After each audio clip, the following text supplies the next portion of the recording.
All right. Go ahead and get started this evening. Ask Brother Jeff if he would lead us in a prayer before we get started in our class. So let's all bow our heads, please.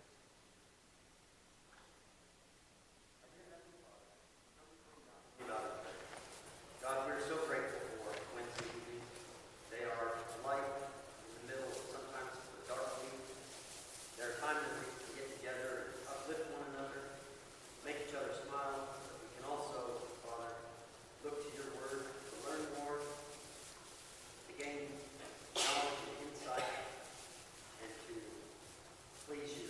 Father, as we enter into this study about Samson, we ask that you be with Troy. We ask that you help him to facilitate lessons where we can learn and take something away. Father, be with us here as listeners, that we can clear our minds of this week's activities, focusing on the lesson of Samson.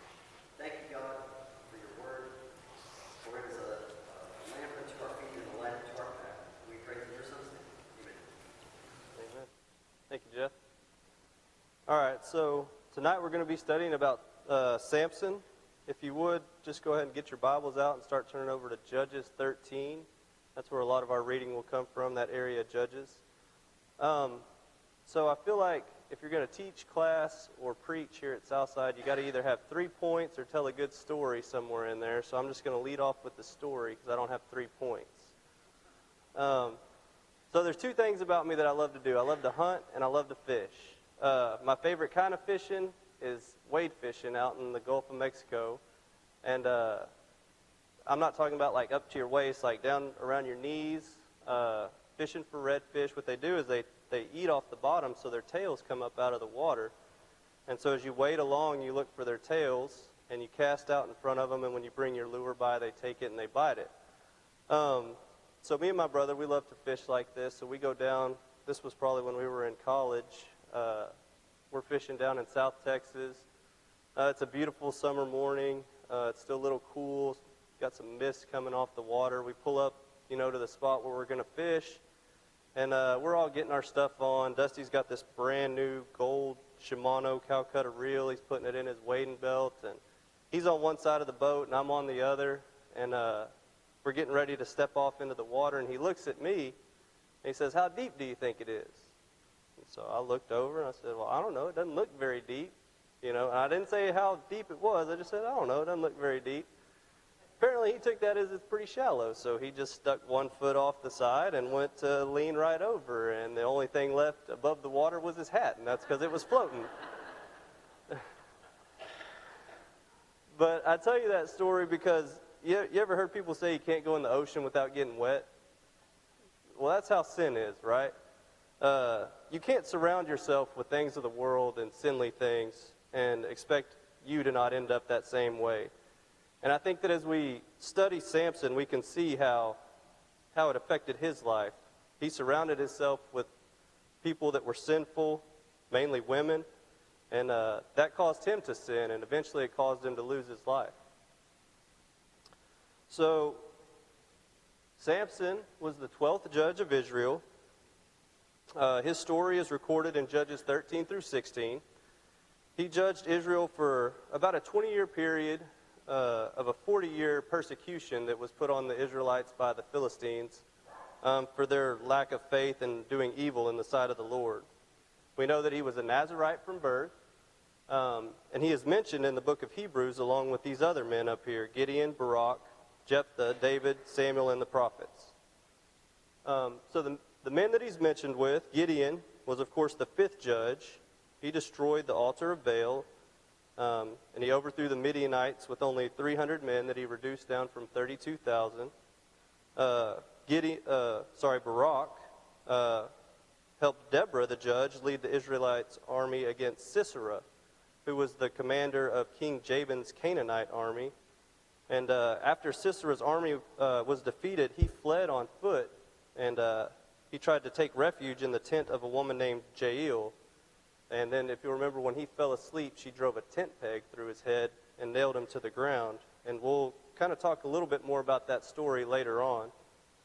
And then Jephthah, who was the 9th judge, he was from Gilead. And remember, he made a vow with God that if he would help him defeat the armies of Ammon, that whoever came out of his house first, he would sacrifice to God. And then, of course, David and Samuel, who was the first prophet. So in Hebrews, the Hebrew writer kind of lumps all these guys together. The judges, King David and Samuel and all the prophets. So we'll be studying, of course, Samuel tonight. And we'll be beginning in chapter 13, which is going to cover his birth. So if you'll read with me chapter 13, beginning in verse 2. There was a certain man of Zorah, of the tribe of Danites, whose name was Manoah. And his wife was barren and had no children. And the angel of the Lord appeared to the woman and said to her, Behold, you are barren and have not borne children, but you also conceive and bear a son. Therefore be careful and drink no wine or strong drink, and eat nothing unclean. For behold, you shall conceive and bear a son, and no razor shall come upon his head. For the child shall be a Nazarite to God from the womb, and he shall begin to save Israel from the hands of the Philistines. So we know that his father was Manoah. He was from the tribe of Dan. We don't know his mother's name, but we do know that she was barren at the time that she was visited by the angel. And she was given a specific set of instructions what to do once Samuel was born. She was told, that while she was pregnant and once he was born, that he should drink or eat no wine or unclean thing. Of course, never cut his hair, because he would be holy to God from the womb, and he would start to save the people from the Philistines. So this type of person, we call as a Nazarite. Does anybody know of any other kind of famous people from the Bible that were Nazarites? Anybody come to mind? Samuel, that's right. So Samuel 1 and verse 11, it says that Hannah, Samuel's mother, prayed to God, and she vowed a vow and says, O Lord of hosts, if you will indeed look on the affliction of your servant, and remember me, and not forget your servant, but will give to your son a servant, then I will give him to the Lord all the days of his life, and no razor shall touch his head. So he was also a Nazarite. Another one that I found that was a little bit controversial, but I think he could have been a Nazarite, was John the Baptist. John the Baptist, we know his mother was barren, and he was given to God from the womb. We know he kind of lived in the wilderness. So those are the three examples that I found that were mentioned in the Bible that could have been Nazarites. If you would be turning over to number 6, in chapter 6 we see what the requirements were for the Israelites as a Nazarite. So beginning in verse 2, the vow of a Nazarite to separate himself to the Lord, he shall separate himself from wine and strong drink. He shall drink no vinegar made from wine or strong drink, and shall not drink any juice or grapes, or eat grapes, fresh or dried.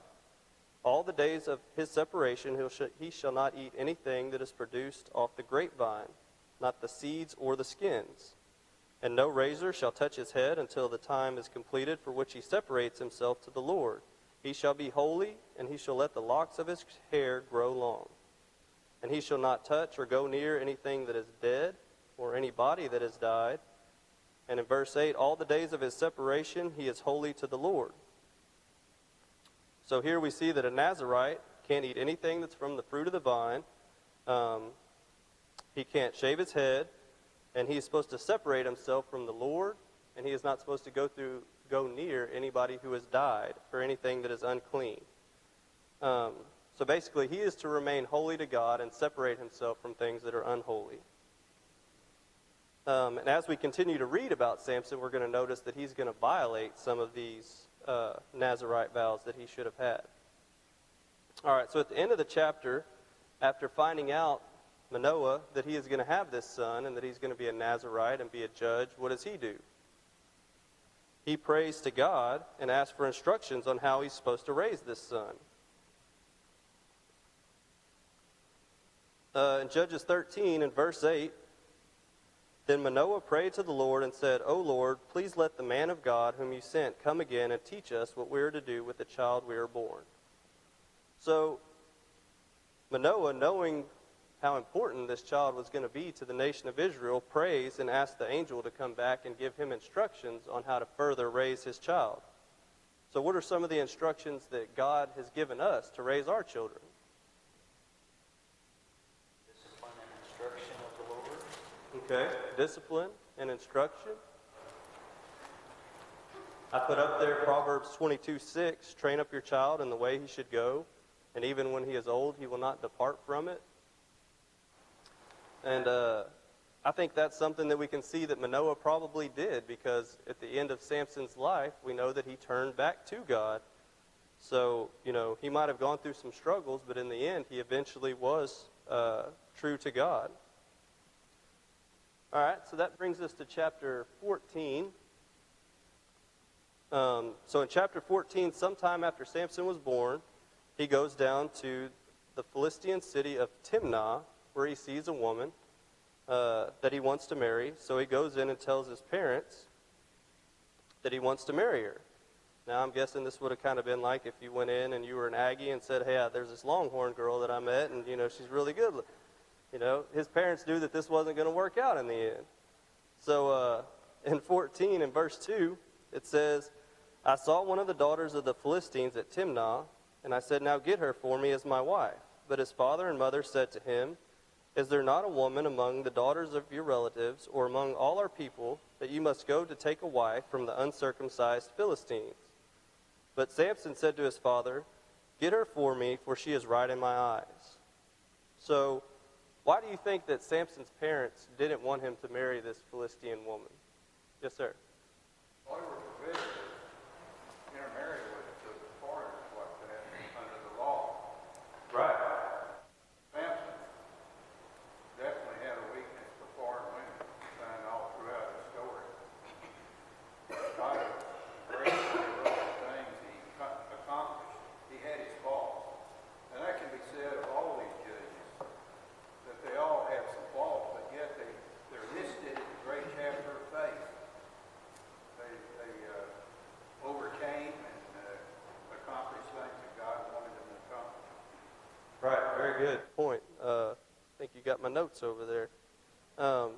So they were a chosen people, right? And they were told when they came into the promised land that they weren't supposed to be intermarrying with the people that were living there at that time. Over in Deuteronomy chapter 7, in verse 1, it says, when the Lord your God brings you into that land that you are entering to take possession of it, and clears away many nations before you. And then in verse 2 he says, and you defeat them, then you must devote to them complete destruction. You shall make no covenant with them and show no mercy to them. You shall not intermarry with them, giving your daughters to their sons or taking their daughters for your sons, for they would turn you away, and your sons following me to serve other gods. So then the anger of the Lord would be kindled against you, and he would destroy you quickly. It's also mentioned earlier in the book of Judges, in chapter 3. In Judges 3, you want to turn over there, verse 3.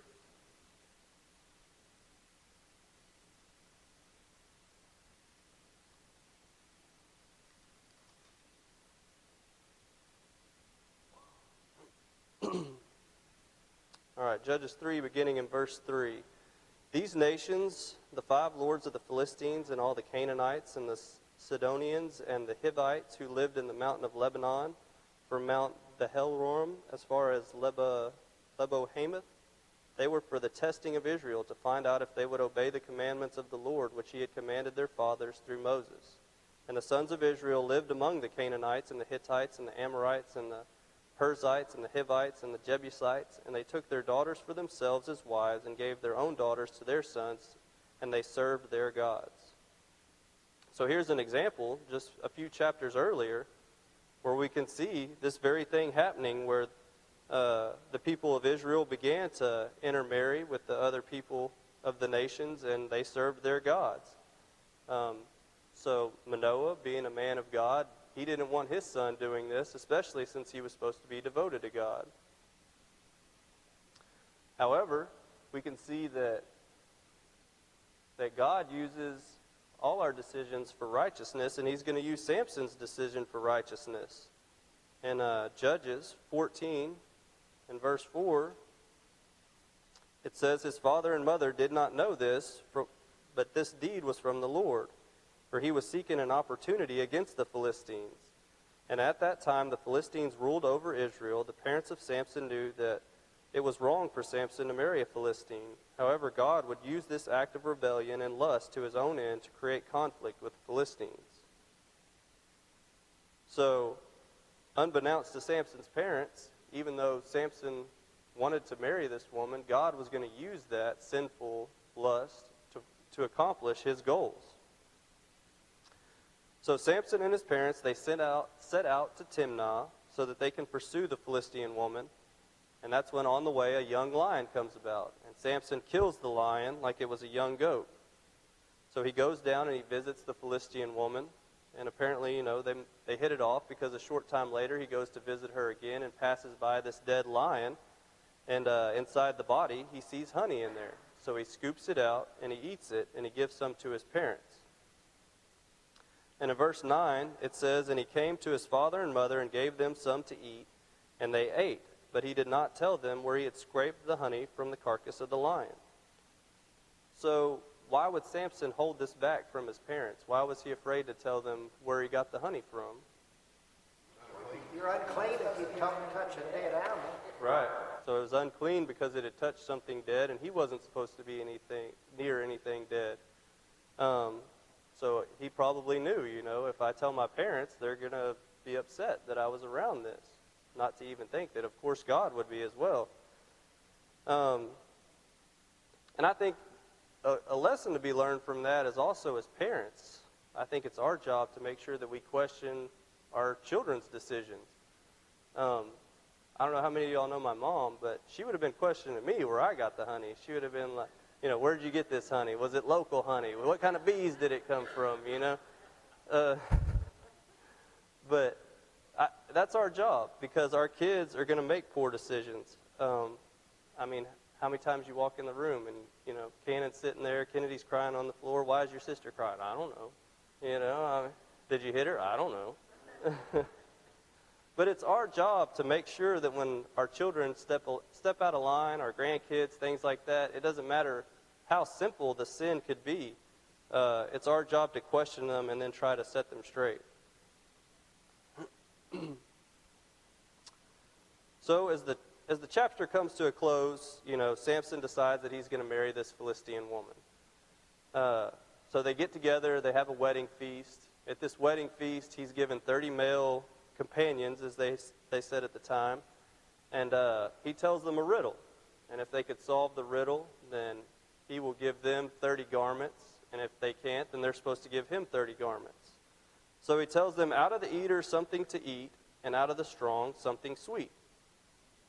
So after 3 days, they have no clue what the answer is. So they go to his future wife and tell her that if she can't give them the answer or get the answer from Samson, that they're going to kill her.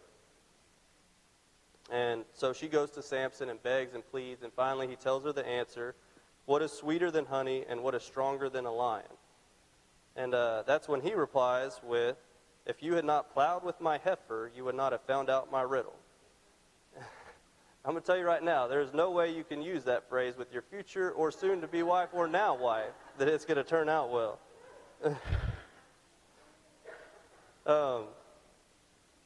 So in Judges 4 and verse 19, it says, "And the Spirit of the Lord rushed upon him, and he went down to Ashkelon and struck down 30 men of the town and took their spoil and gave the garments to those who had told him the riddle, or answered the riddle." So here we see the first instance of where God is using Samson as a judge to punish the Philistines for what they have been doing to the Israelites.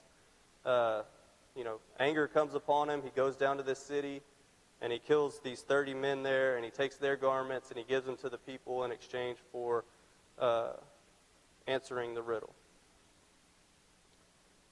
So that brings us up to chapter 15. We're going to kind of move through chapter 15 kind of quick. We don't have time to cover his whole life. You could cover almost every one of these chapters as a full class. So I'm just going to kind of hit the high points.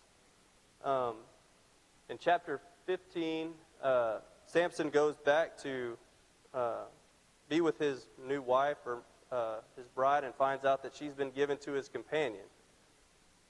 So he's not very happy about that. So he catches these 300 foxes in pairs, ties their tails together, puts a torch in the middle, and releases them into the fields of the Philistines and burns all their crops. The Philistines turn around. They're mad. So they go find his wife and her father, and they ask her, why has Samson done this? And they tell him, and so he kills the wife and the father, or the Philistines do. So then Samson, in revenge, he turns around and he kills a bunch of the Philistines. So now the Philistines are mad at him again. So they come, and the men of Judah are worried that now the Philistines are going to do harm to them. So 3,000 of them. And that number, it's astonishing that it took 3,000 men the courage to actually go up to Samson and say, we want to capture you, kind of asked him. And he told him, okay, I'll let you as long as you don't plan to kill me. And they tie him up with 2 new ropes, and they deliver him over to the Philistines. And so when he comes to them, of course we know the ropes turn into charred flax, and he breaks them. He finds the jawbone of a donkey laying there. He picks it up, and he kills over 1,000 Philistines. After this, he's very thirsty, which I guess you would be after you just killed 1,000 people.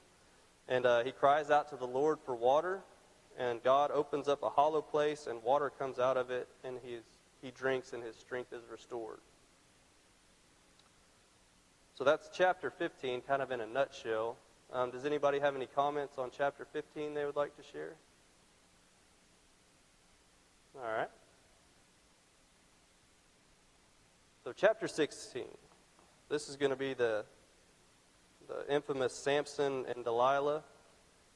But before we get there in chapter 16, and before Samson meets Delilah, we are told that he visits the city of Gaza, where he stays with a harlot or a prostitute. So beginning in chapter 16 and verse 1, says, Samson went to Gaza, and there he saw a prostitute, and he went into her. And the Gazites were told, Samson has come here. And they surrounded the place and set an ambush for him all night at the gate of the city. They kept quiet all night, saying, let us wait till the light of the morning, then we will kill him. But Samson lay till midnight, and at midnight he arose and took hold of the doors of the gate of the city and the 2 posts, and pulled them up, bar and all, and put them on his shoulders, and carried them to the top of the hill that is in front of Hebron. So, first off, does anybody remember what's significant about the city of Gaza that's going to happen later on in the chapter? Not ring any bells? So, after Delilah takes his strength and he's captured, he's taken back to the city of Gaza, and that's going to be where he destroys all the Philistines in the end. So Judges chapter 16, the whole chapter is kind of talking about how Samson is going to start to destroy this city of Gaza, which was the Philistine stronghold. Now this instance here where Samson visits the harlot or the prostitute, it could just be another example of Samson's weakness for a woman, and it very well could be. But I'd also like to think maybe there was more to this story. The same phrase that is used here, the Hebrew phrase, he went into her, is used earlier in the book of Judges in chapter 4. If you want to turn over there.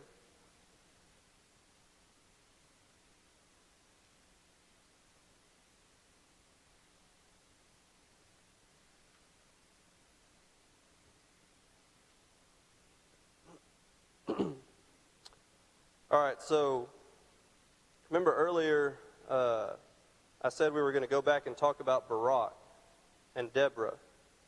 So if you remember, Barak's the one who fought the armies of the Canaanites, and the leader Sisera was the leader of the army. And remember, he fled on foot, and Jael, he came to her, asked for a place to stay, and so she takes him into her tent, and while he's asleep, comes in and drives a tent peg through his head. So in Judges 4 and verse 22, when Barak enters the tent of Jael in pursuit of Sisera, the commander of King Jabin's army, it says, "And behold, as Barak was pursuing Sisera, Jael went out to meet him and said to him, 'Come, and I will show you the man whom you are seeking.' So he went into her tent, and there lay Sisera dead with a tent peg in his temple." So we see the same Hebrew verbiage is used in both of these instances. So he went into her. The difference is here we never assumed that there was some sort of sexual connotation that went along with it. But I think in Samson's case, we kind of jumped to that conclusion.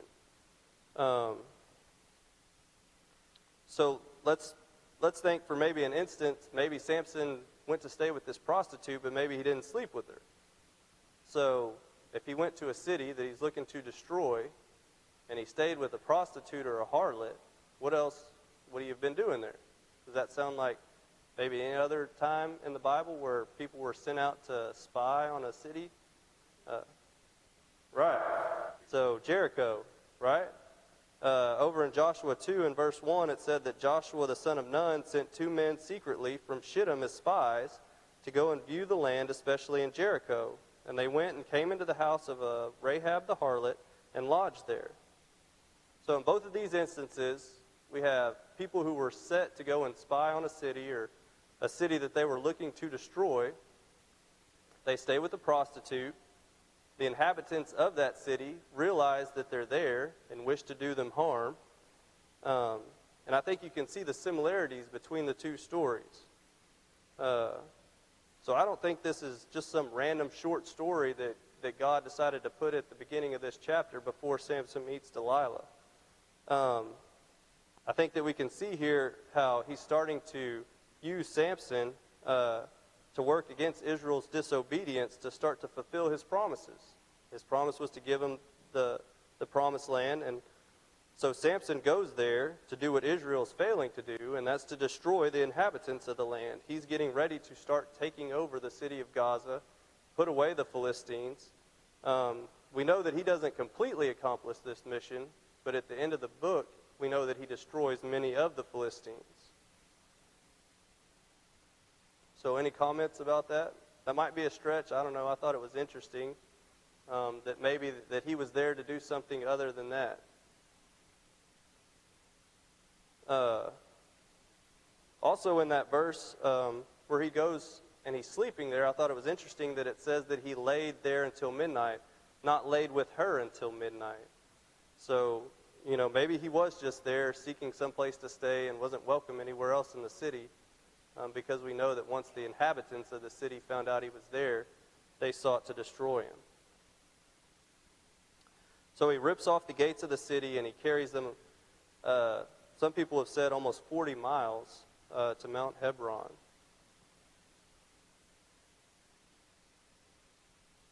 All right, so that brings us to where Samson meets Delilah. In chapter 16, beginning in verse 4,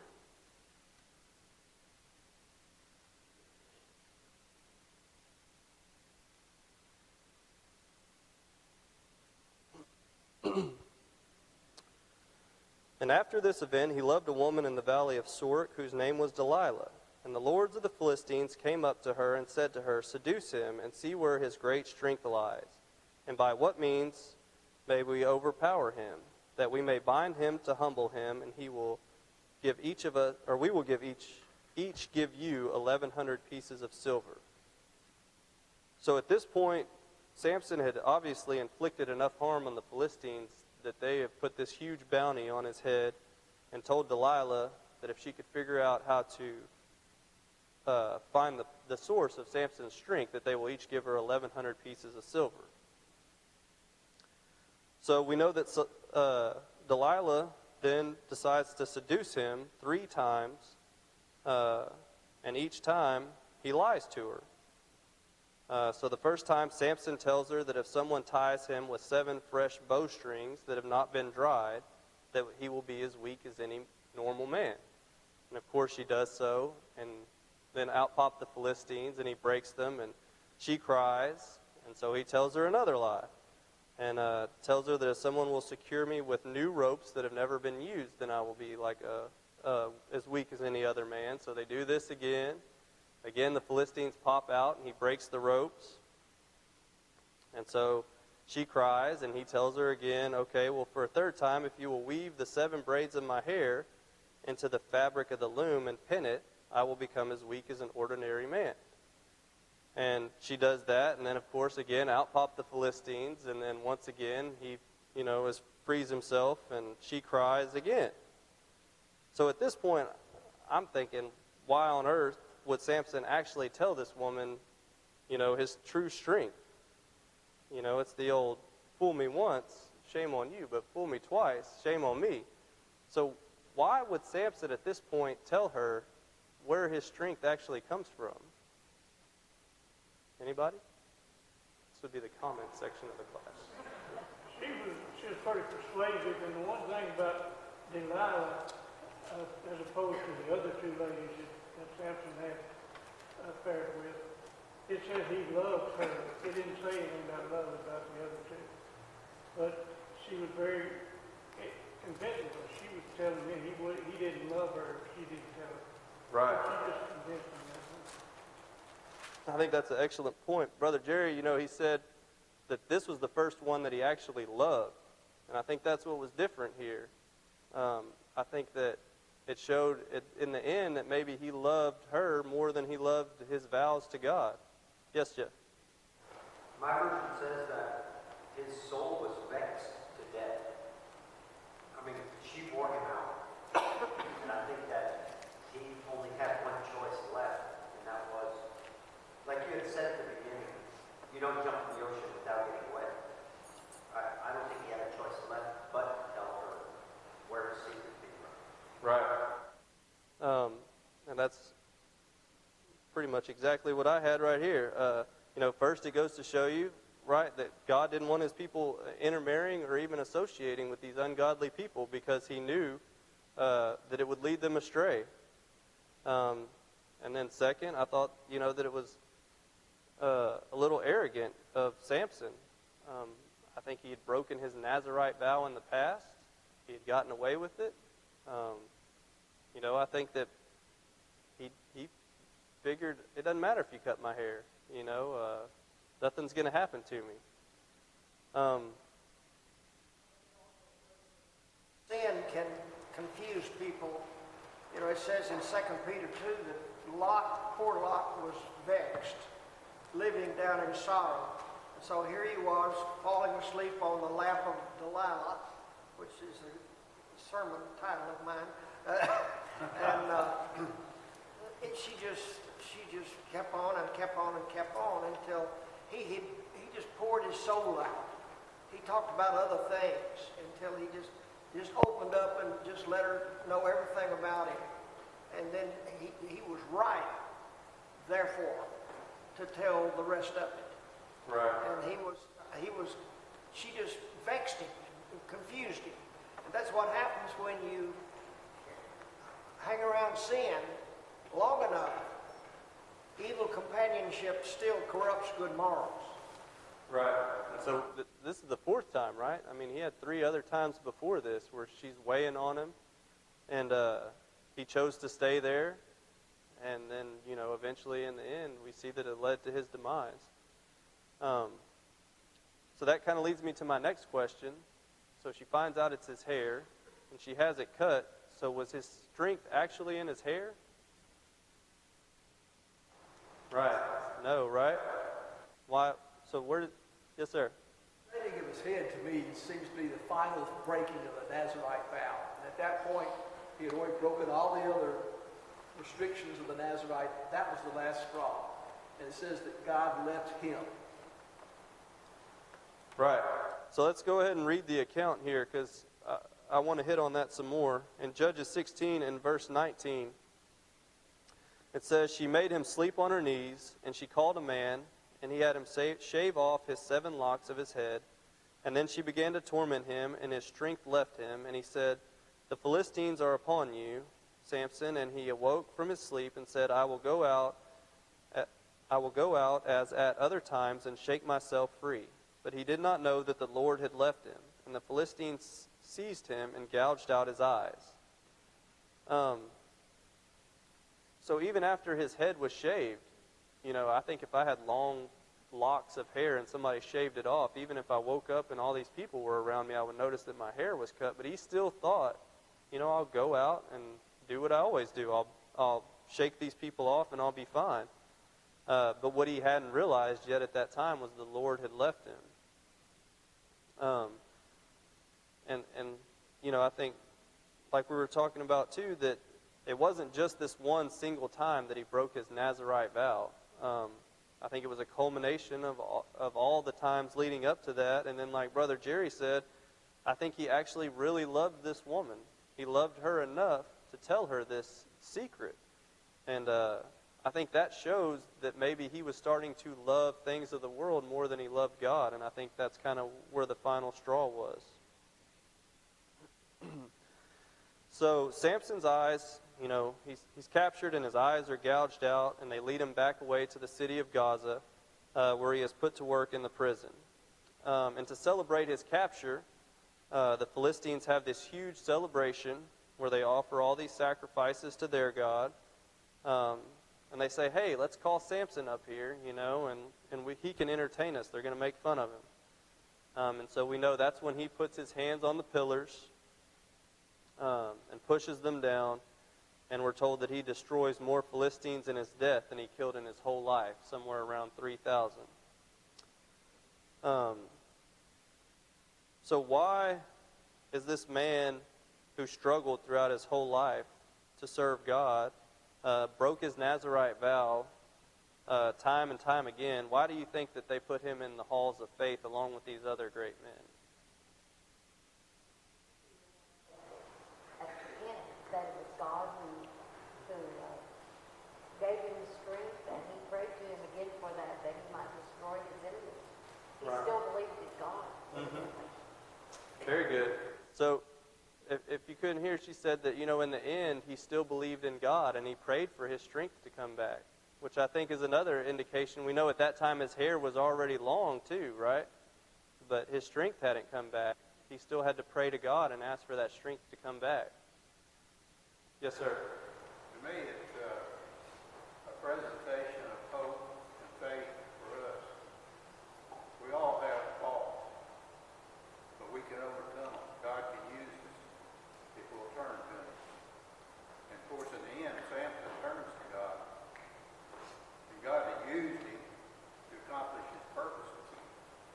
But I look at that story and see a man who had some pretty major faults, but yet he turned to God in the end, and he's listed in the chapter of faith. Very good point. Yes. Well, there's two things here too.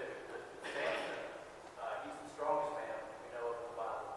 There's another man, Solomon, who's the wisest man in the Bible. Both were brought down by their lust, and the Lord for them. And there's a lesson there in that if you have a love for that which is foreign to God, it doesn't matter how wise we are, how strong we think we might be, we're going to fall. And the Samson here, the strength that he had was God. It wasn't him. And it took him being brought love for him to realize that. Right. Like you said, it took him being taken all the way down to becoming a prisoner with no strength before he had even realized that God had left him. Yes, ma'am. Around God's faithfulness and his promises, and how each of these characters that Steve brought up there are examples of God's faithfulness. And they stand as witnesses that if we put our trust in God, He will keep His promise. So we can endure through whatever struggles or whatever challenges that come before us. We can endure because God remains faithful to help us finish that race.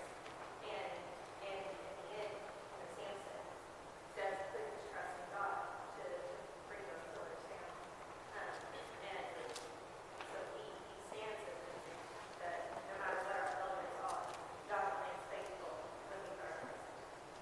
Excellent point. So what she was saying is that even in the end, as long as we put our faith and trust back in God, His promises will still remain true to us. And that's where I think God loved Samson all along. I don't think he approved of what he did, but he was there even though he had left him as far as that. But his hair did grow back, and he probably had strength, but he didn't know it. But he humbled himself, and that's the thing he's not known for, is his humility. And he humbled himself and said, "Oh God, if just this one time to avenge those that put my eyes out, give me the strength." And then that's when I think God answered his prayer, heard him all along and answered his prayer.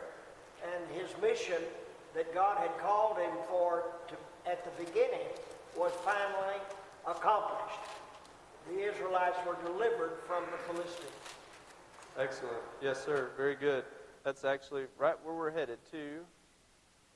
So, why is Samson included in the halls of faith? Give me 1 second. So the answer is in the very question, right? Because of his faith.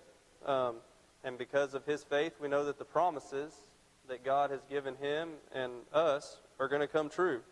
In Hebrews chapter 11, in verse 33, it says, "By faith they conquered kingdoms, administered justice, stopped the mouth of lions, and obtained that which was promised." But it's really greater than just Samson's faith. It's the faith of all the men mentioned with him in verse 32. From Gideon all the way through David. All of their faith is what leads us, or all of their faith gives God's promise to all of mankind, right?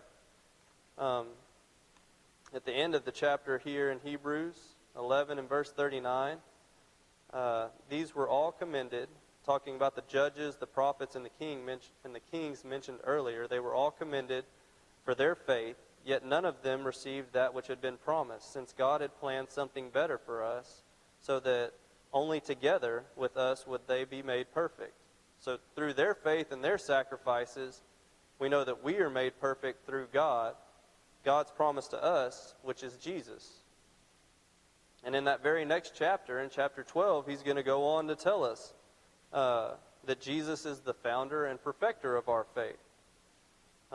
So Samson and all the men in the chapter here that are included together, because of their faith, God's promise to us is fulfilled, and we know that that's going to be Jesus coming to die on the cross, so that one day we can have the promise of heaven. We're almost out of time. I just want to leave you with one last thought. Throughout Samson's life, we kind of see how God uses him to accomplish his goals. And I think God uses all of us in ways to accomplish his goals. I think that we can see in Samson's life, a lot of times God used his sinful nature or his wrongdoings to accomplish his goals.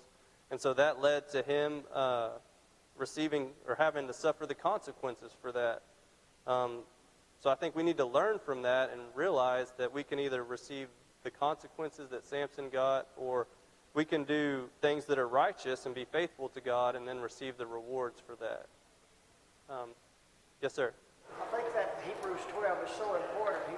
He looks like it's a race. Let us lay aside every weight and the sin which doth so easily beset us, and let us run with faith. I think the besetting sin is the sin of unbelief. And when you look at the 3rd chapter of Hebrews, the very last word in the chapter is unbelief. That's the reason they couldn't enter into the promised land. Yes, sir. And that unbelief carried on while they were in the promised land, and that kept leading to more and more sin. And yes, sir. Thank you for your comments. I hope you all got something out of the class. I know I got a lot studying, so thank you very much.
Good evening. Good to see everyone out tonight. We're going to sing a few songs. The first one is number 722 in the supplement. Highest Place.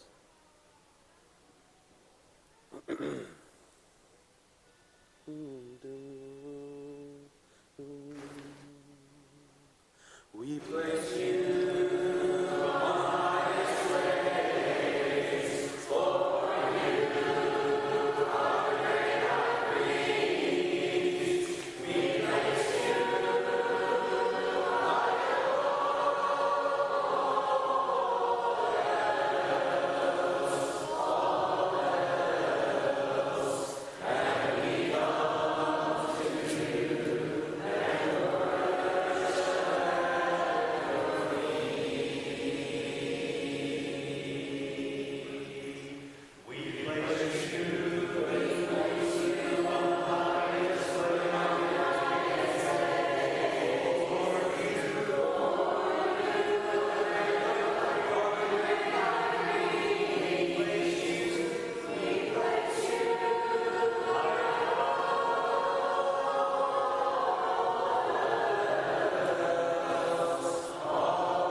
Guide me, O thou great Jehovah.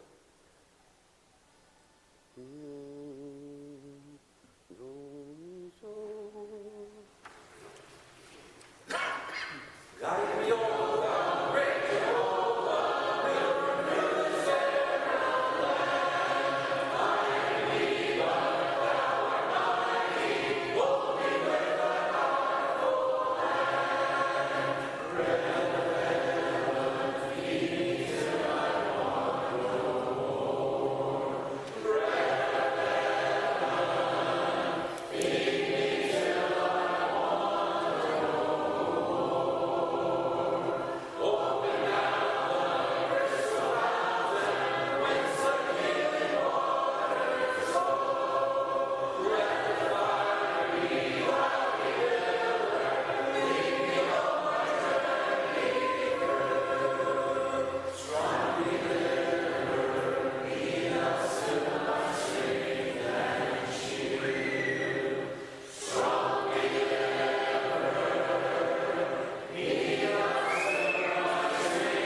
Good evening.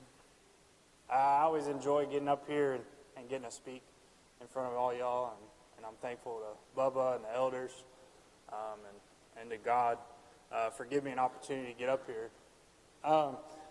Well, I don't know if it's okay to have a favorite day of the week.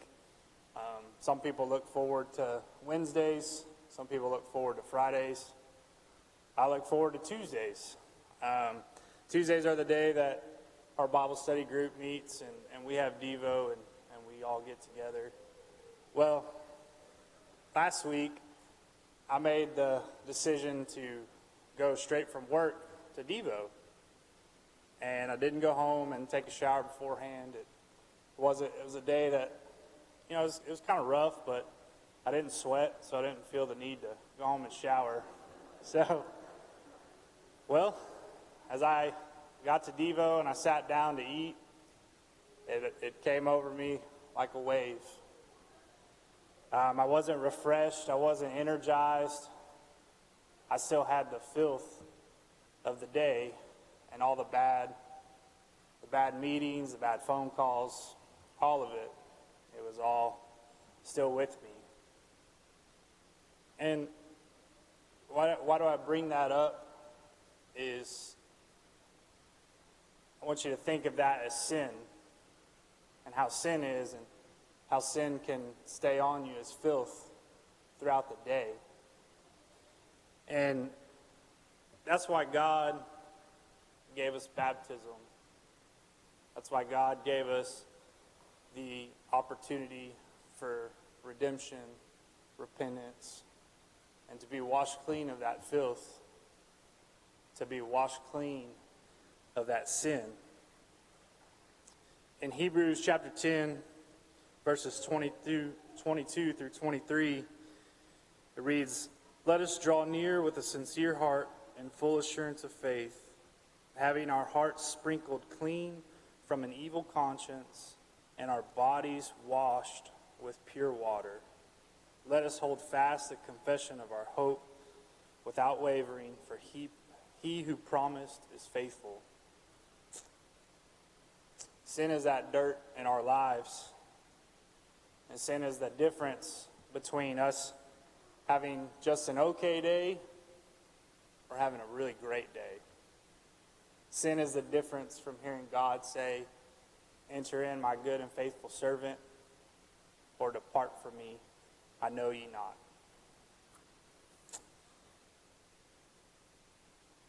So the only way is to hold fast to that confession, and by being baptized in the name of Jesus Christ for the remission of your sins. So my question to you tonight is, if you haven't been baptized, are you ready to wash that filth away? Or maybe you've gone throughout the days and sin is just piled up and you need prayers of the congregation and you need to get your life right with God again. Whatever it may be, please come as we stand and sing.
Be seated.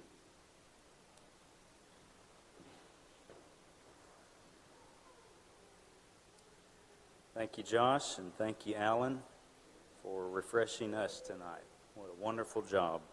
I'm so proud of him and was thinking about when Greg Byers and Greg Baker and I used to go to his basketball games when he was in high school, and how much he's grown spiritually since then. We're glad for him and excited for he and Caitlin.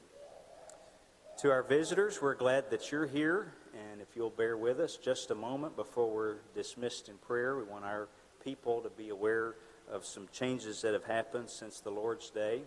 After these announcements, Nathan Zavala will be leading our dismissal prayer. As you know, we had 2 surgeries this week, one Darnita Martin and one Darnita Alfred. No, same person.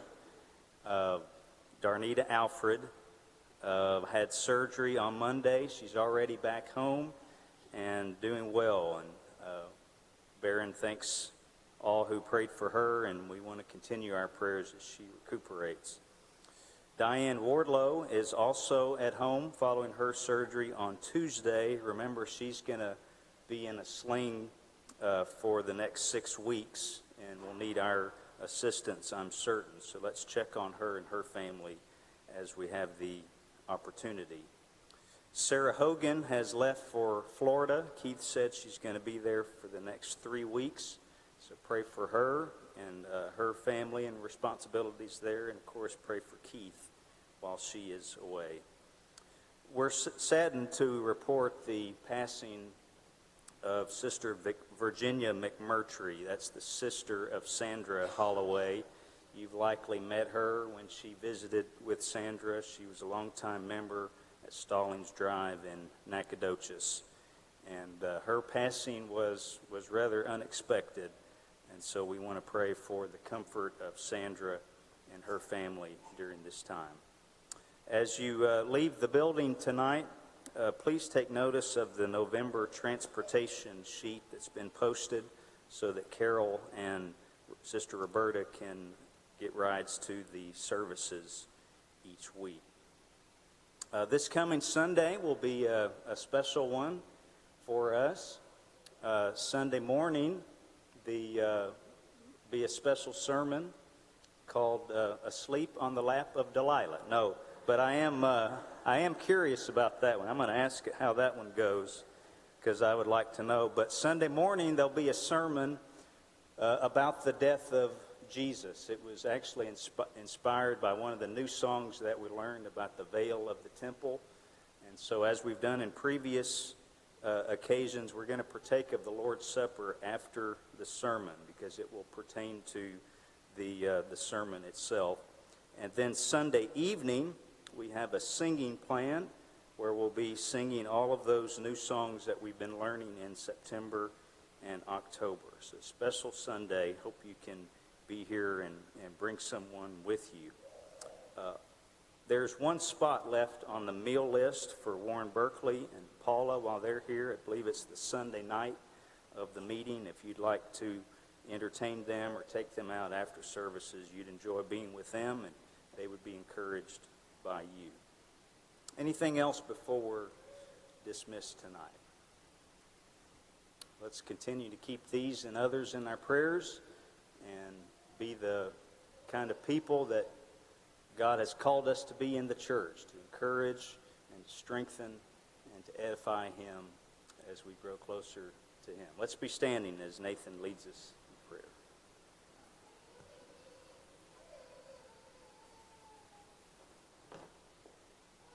Bow with me. Dear Lord, thank you for this beautiful day you blessed us with. Lord, thank you that we can come here tonight and worship you and be encouraged. Lord, please help all those who are sick and who are in need of our prayers. And Lord, as we go out from here into the world, please help us to have our hearts and minds set on you as we go through the struggles of daily life. In Jesus' name, amen.